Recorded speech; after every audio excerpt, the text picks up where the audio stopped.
So it's been a while. A lot of things are different. My hair's different. I had it dyed orange and I kind of like how it blends in to kind of look like a flame. She's been kissed by fire. And I'm also single now. Yeah, so let's get into it. I want to dress up and I want to get some nice jewelry. So this portion of the video is sponsored by LUISA and I want to show you guys my picks. So LUISA actually makes high quality jewelry at a very affordable price. They are also carbon neutral and are quite sustainable in a lot of their practices, and they have very unique designs. I managed to snag these new pieces up for this month, so I'm gonna show you what I got. This is called the Frida. It is a really beautiful hoop earring with a detachable little pearl, and because they're made so well, some of them are made with actual recycled gold, like they just don't tarnish that much, and so I can just like wear them every single day. This one is called the Melissa, and it's also another hoop. I just love hoops because they never poke your face, they never poke the inside of you, they never stab someone that you're hugging. And this one actually has this really nice like moonstony opal type of accent. I don't know if you can see them. And Frida and Melissa kind of go really well together because of that like pop of white. And finally, I'm gonna top everything off with a little necklace. I've been really into dainty necklaces lately. So this is called the Vega. It's just like the smallest little bling and like a little sparkle. And it also hangs a little bit higher than your usual necklaces. Oh, okay, these are like solid recommendations, especially with Mother's Day coming up. Oh, so if you actually want to check out LUISA, you want to get any of these pieces for yourself and your mom, there is a buy one get one 40% off sale for Mother's Day. So I will list everything down in the description bar and you can shop away. Alright, with that, let's get into the video. I have done all my skincare already, but I wanted to spotlight like more local skincare companies just because like I don't know if people know about local skincare companies and how good they are.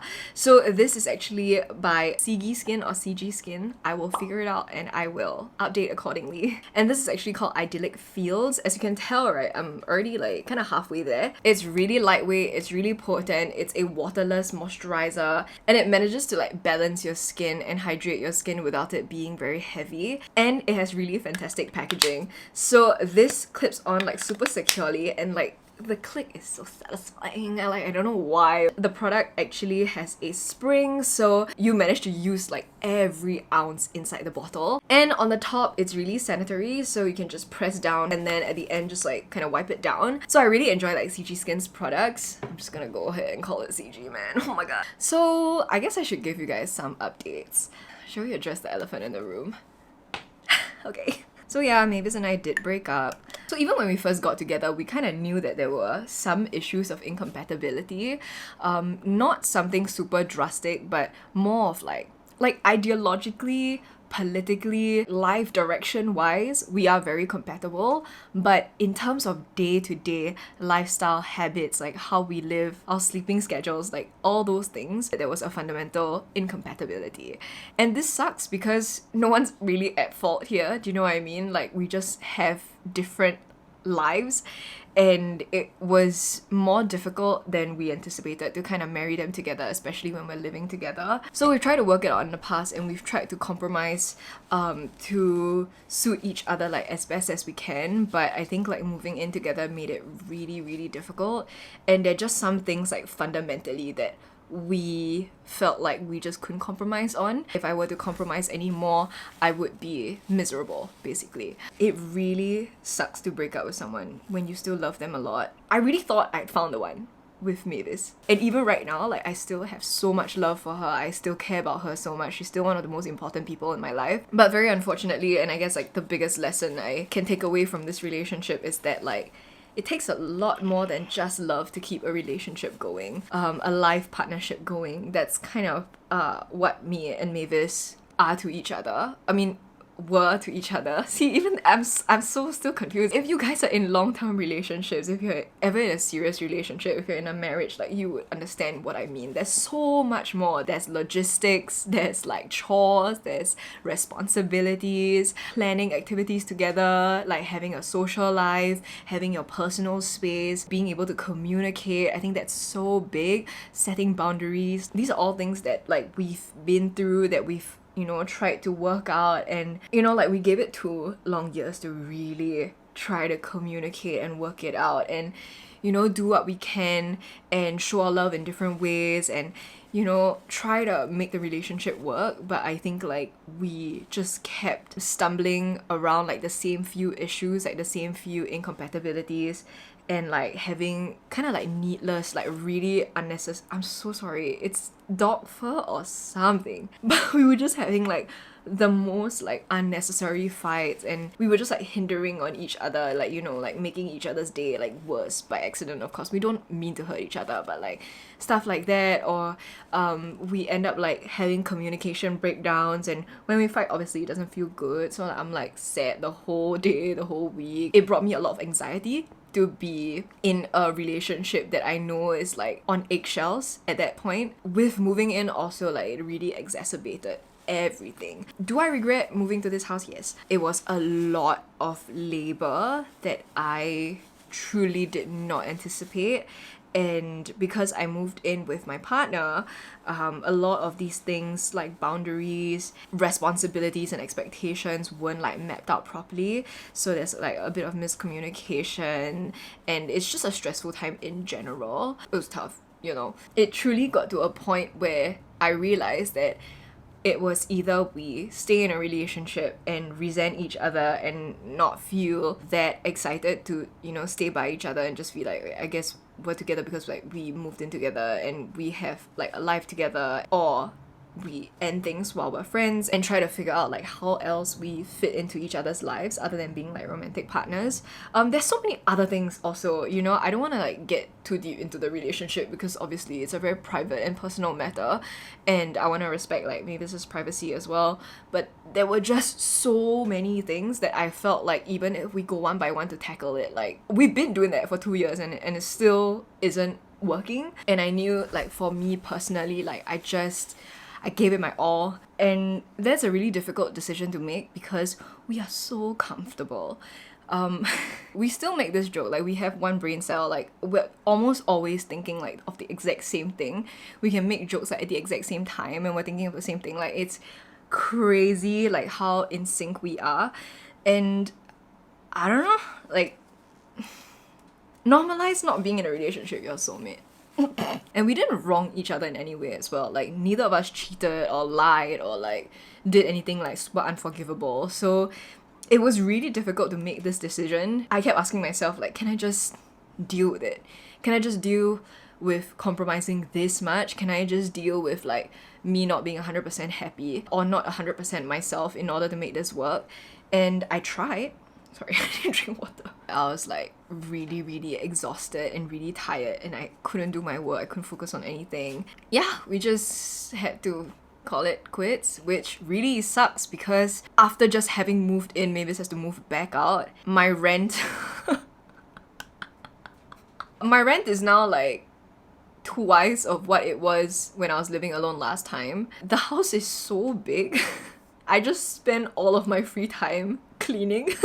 And I have a part-time helper and it's still not done. With organization and like, you know, trying to put things where they are, fixing up the house and fixing up the house and fixing up the house. So the timeline is, I know a lot of people get very confused because they're like, are y'all together, y'all not together, like why y'all still hanging out? I think it was like the 1st or 2nd week of Jan, we decided to break up. A few days later, Mavis wanted me back.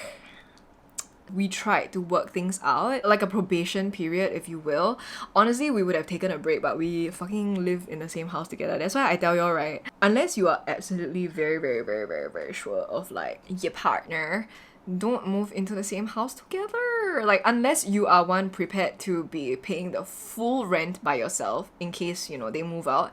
Or if you guys like are able to have separate rooms and you guys are able to like do this amicably. But I know that even like for me and Mavis, like this breakup being very amicable, it's still a breakup and it's still difficult, and like not a lot of people have it as amicable and friendly as we do. And it's obviously not like a serendipitous, like sudden, like, oh, we're breaking up, but we still love each other, so it's okay. There were tears, there was fighting. It takes time and it takes communication to really find like a common ground.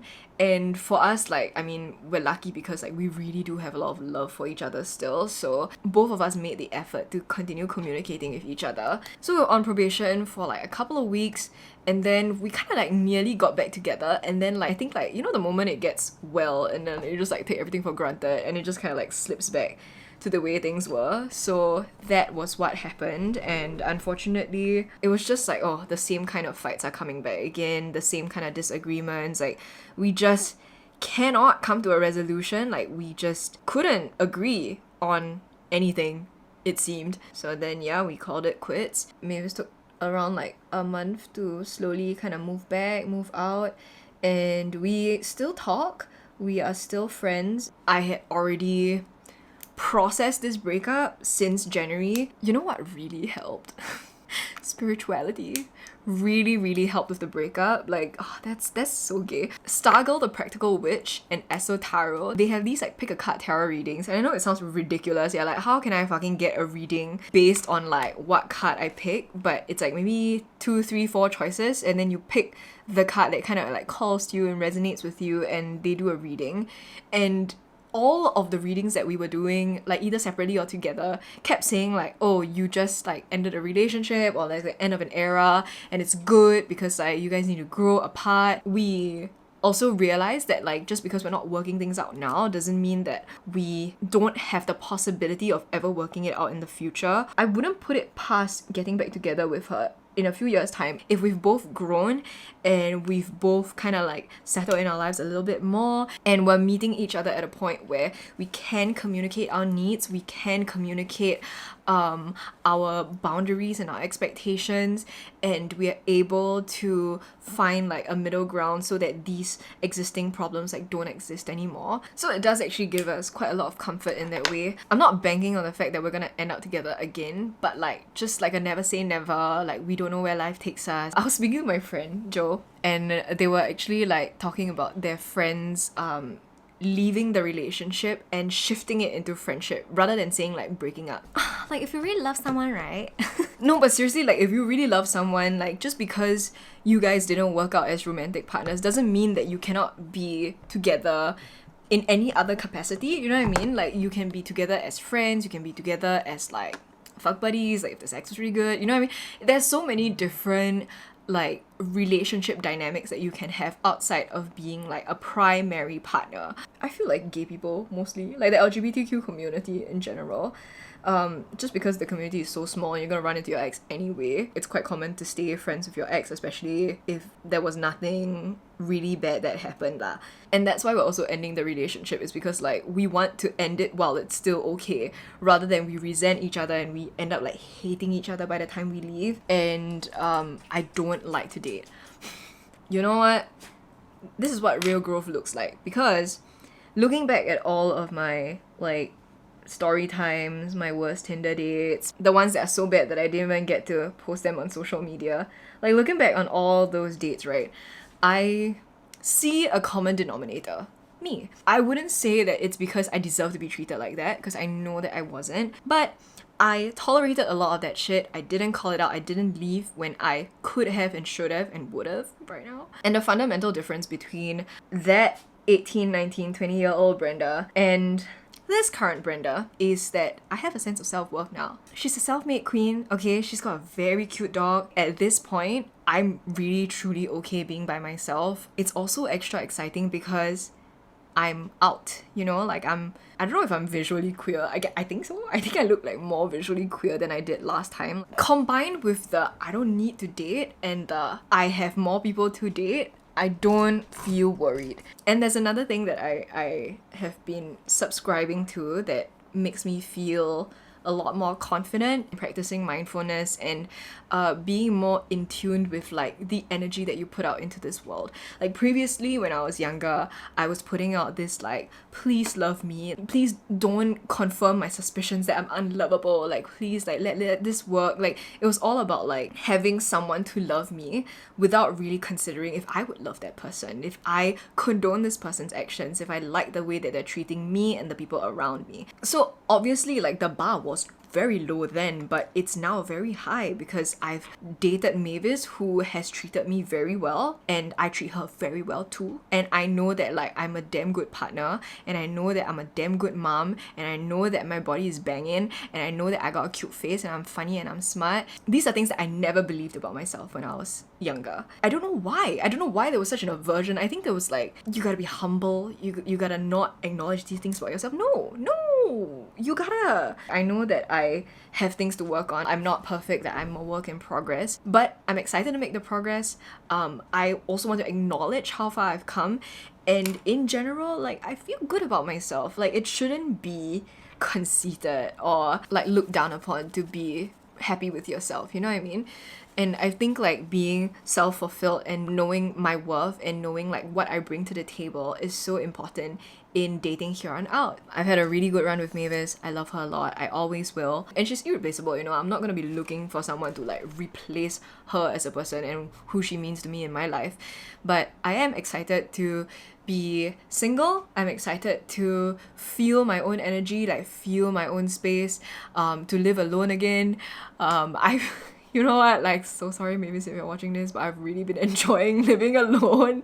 I've been like a lot more productive and a lot more happy and a lot more like peaceful. I have the time now to kind of focus on work, really think about the content that I want to produce. So I know that I've been slacking a little bit and I've been just kind of in a creative rut. It's not easy to be creative when you're like miserable, right? I'm not actively looking to date, but like I don't mind meeting people, and like that's the other thing about like being in a relationship. It really severely limits your social circle unless you and your partner as a couple like to socialize. Mavis doesn't like to socialize, and like I said, my job, right, I don't really socialize very much either, so I was really isolated. And yeah, it is true, like when you're single it is a lot easier to meet people because then you don't have like the oh my god, am I accidentally flirting? Like, oh my god, like, does this feel weird that I'm talking to this person so much kind of thing? Ooh, she's got thick liner today. I haven't done my eyeliner so thick in a very long time, but I got these beautiful lashes, so I'm like, we're good. So yeah, I'm like really living my best life. Like, I feel a lot better. Obviously, like when y'all get the news of me breaking up and then you're like, dang, she's like really fucking happy she broke up. So this is like 2-3 months of me processing it. Like I've been feeling like the worst that I ever did in December all the way through to January and February, and that's when I started actively healing. If you allow yourself to be just like consumed by self-pity and guilt and mourn something that like you really couldn't help losing, then you're gonna be stuck in this spiral forever. And it takes breaking patterns, it takes breaking up cycles to be able to get out of that funk. I really put in like a lot of work into healing. I started a journal, I've been doing more art, pottery, I was working a lot more also. Like I really like devoted myself into action because I found that like whenever I was alone, like I'll start crying, I'll start having panic attacks, like I'm questioning myself and all the decisions that I've made. So yeah, it was really quite a turning point for me. If you need encouragement outside of like mental health professionals, I really do highly recommend like checking out those like spiritual guides. I know it sounds so ridiculous. Trust me, I'm a Capricorn sun. It sounds ridiculous coming out of my mouth, but it really fucking works. They hit the spot, bro. Like, they're really accurate and they tell you what you kind of need to hear. And I've just been like really surrounding myself with encouragement and affirmations. You guys know Anita, my best friend. I've been talking to her a lot. Every time I'm feeling like shitty, like she'll be like, snap out of it, like, you know, put yourself in the mindset of abundance. Like there's always gonna be people who love you, people who want to care for you, people that want to date you. Like you don't have to worry about these things. Like why can't you tell yourself these things? Why can't you encourage yourself and love yourself yourself and speak to yourself in a caring, loving way. And then like, you know, having someone to do activities with, like meeting up with old friends now that like COVID is also easing up. I feel like that also really helped with like my emotions and stuff, because I just have like more things to do and like live music's back and we're all kind of like back to enjoying life, which feels really, really awesome. So damn, why did I powder my face? I want to do cream blush. I still got time. Let's do it first. Oh, I also want to do a cream contour. Hold on. This is new. This is a cream contour in Light by Huda Beauty. And Idyllic. I've never actually tried it. Just putting a little bit. Oh, that's very dark. Okay, it blends like a dream. Oh, okay. Ooh, it looks good. Okay, I like it, Picasso. So yeah, for me, like active healing, active resting, practicing mindfulness. I know I'm giving you all these like millennial therapists like buzzwords, but it really works. When you tune, oh my god, it sounds so fucking crazy. But when you tune your mind to your goals, forward thinking, mindfulness, and appreciation, like you raise your vibrations. I don't know how else to say it. So you're not like stuck in your lower vibrations and you're not able to like kind of focus on your higher purpose and like where to go from here. And I really like that, because sometimes your brain really does need like a little bit of a retuning. Sometimes it just needs to recalibrate and refocus. First of all, get educated on how to get rid of these intrusive thoughts. Like you can find tutorials on diffusing it and countering it on YouTube, and also filling up your mind with what you want to be, you know, like what you want to attune to. So like I literally have an affirming oracle deck. It's called the Super Attractor deck. Every day I give an affirmation to myself, and every day it's kind of like a new mantra and like a reminder to, you know, like live your best life and to be able to just like be playful and enjoy life for what it is. I don't know why I was taking myself so seriously when I was younger. I always took myself so seriously. Everything has to be perfect. Everything has to be like exactly the way I want it. And when that doesn't happen, like I get so upset and it affects me way more than it really should. So now that I've seen everything that can go wrong, I am paying too much money every month. I better fucking enjoy myself in this house, in my life, like everything that I want to set out to do. Life, it truly is very short. It's gonna be such a waste if I don't enjoy myself.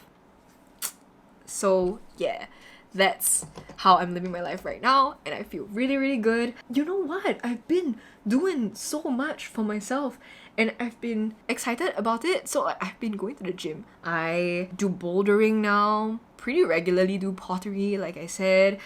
These are just like hobbies and things that I've always kind of wanted to do. Man, finally the testers are back at Sephora, right? So I finally have a chance to swatch everything, and I've been wanting to swatch Rare Beauty stuff for so long. I love Rare Beauty. Rare Beauty makes me so happy. Everything about their range is just like so up my alley. So I managed to pick up this Dewy lip balm in Support. She's cute and fresh! Right, so that's my finished look. Here we go. I will check back in more regularly. I'm so sorry guys, I've been gone for so long. I'll be doing more house stuff, I'll be doing more fashion stuff, more like beauty stuff. I have so many exciting things planned. And if you want to, you can also subscribe to my channel. I make new videos every week. I don't think I have a set schedule, so you can turn on the notifications button, get them hot off the press, and I'll see you guys next week. Peace! Obligatory shot of Mr. Noodles. You're so handsome.